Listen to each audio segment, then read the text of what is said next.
Alors, moi, il y a une chose, des apprentis, j'en prends régulièrement et tout le temps depuis que je suis installé. La première chose lors du premier entretien, de la première visite qu'on voit avant de signer le contrat, je leur dis attention, chez moi, il y a 2 règles d'or, c'est l'honnêteté et la ponctualité. Ça, c'est des trucs, je suis à cheval dessus.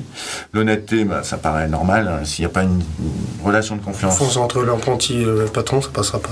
Voilà. Après, c'est fini. Moi, si j'ai plus confiance dans mon apprenti, je vais pas vouloir lui montrer comment ça marche. J'aurai pas la motivation pour si j'ai pas confiance en lui. Et la ponctualité, ça, c'est une règle d'or, c'est une règle de respect. Il y a des horaires, on les respecte, on est là. L'accident peut arriver, ça peut-être arrivé une fois ouais. En 3 ans.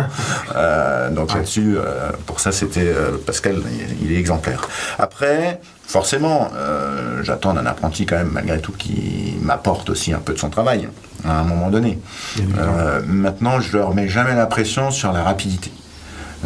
J'insiste plus sur la qualité du travail.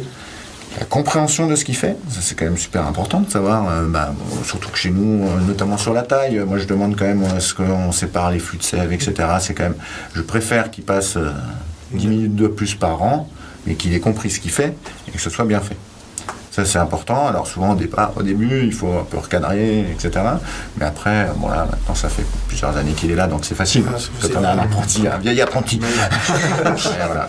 Bon, après, moi, je ne suis pas non plus tout le temps avec eux aux vignes. Donc, il est quand même souvent avec mon équipe de salariés. Donc, c'est là où l'apprentissage a un double rôle. Il y a l'apprenti, mais il faut qu'il soit introduit dans l'équipe des salariés. Faut que les salariés se sentent aussi quelque part investis parce qu'ils passent plus de temps que moi avec Pascal. Moi, je suis là pour cadrer, pour lui apprendre les politiques, etc. Mais il y a souvent des moments où ils sont... c'est même la majorité du temps, il est qu'avec mes salariés. Donc, il faut que ça se passe bien à ce niveau-là aussi. Et là, ça se passe très bien. Donc voilà, après... de toute façon, s'il est en confiance... S'il sent qu'il y a un soutien derrière, s'il n'y a pas d'acharnement sur son dos tout le temps, le travail, ça va suivre. Mmh. Ça met un peu de temps, ça met des fois un peu plus de temps avec certains qu'avec d'autres, mais Pascal, en plus, il avait déjà eu un maître de stage avant, en CAP, donc il savait ce que c'était déjà un pied de vigne, on l'a vu évoluer rapidement, et puis maintenant, je suis super content parce que je peux compter sur lui, il fait le même travail qu'un salarié. Donc ça, c'est pour nous, c'est quand même un sérieux avantage, quoi, parce que du coup, je peux lui laisser une certaine autonomie. Tout à fait. Et ça, c'est bien, je pense aussi, ça les met en confiance. Et puis ça les rassure, le fait qu'on leur laisse de l'autonomie. Enfin, Pascal, du coup, il y a des boulots, je peux le laisser faire. Je sais que c'est bien fait. Il n'y a aucun souci. D'autres où je suis toujours là et encore de moins en moins, quoi. Je suis très, très autonome. Mais c'est 3 ans d'apprentissage. Voilà. La première année, je ne le laisserai pas tout seul, comme ça, quoi. Puis de toute façon, il n'était pas non plus, lui, très sûr de lui. Il a beaucoup plus d'assurance maintenant. La première année, ce sont plutôt sur les tracteurs. Parce que la première année, me mettre sur un tracteur, j'ai jamais fait ça.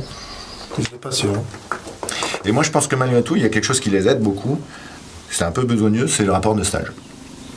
Parce que là, du coup, ils sont obligés de retransmettre par écrit tout ce qu'ils ont appris, acquis. Et ça... c'est quand même un sacré boulot. Mais du coup, ça les oblige à réfléchir et à prendre un peu de recul et à prendre un peu d'objectivité par rapport à ça. C'est un peu fastidieux pour nous, les employeurs, pour les suivre. Mais par contre, je trouve que ça les aide énormément au niveau de la compréhension et de l'analyse de ce qu'on peut faire sur un domaine comme le nôtre. Donc ça, c'est bien. Ça, je trouve ça bien. Et donc, ça fait partie du rôle de l'apprentissage et du maître d'apprentissage, c'est de l'accompagner sur ce rapport qui est quand même lourd dans le résultat final de l'obtention de son examen, quoi, hein. Donc nous, ici, on n'a jamais loupé d'examen. Il ne faut pas qu'il loupe son examen. On sait qu'il faut qu'on bétonne son rapport, qu'il soit à l'aise sur son rapport, et donc voilà, on travaille pas mal là-dessus, quoi. Moi, je trouve que là, la dernière année, il a fait un progrès énorme, quoi, sur la dernière année. Année capitale. C'est l'année capitale. Capitale pour l'obtention de son bac et une progression en termes, effectivement, de compétences, mais aussi de maturité. Plus à l'aise aussi. Plus à l'aise, effectivement.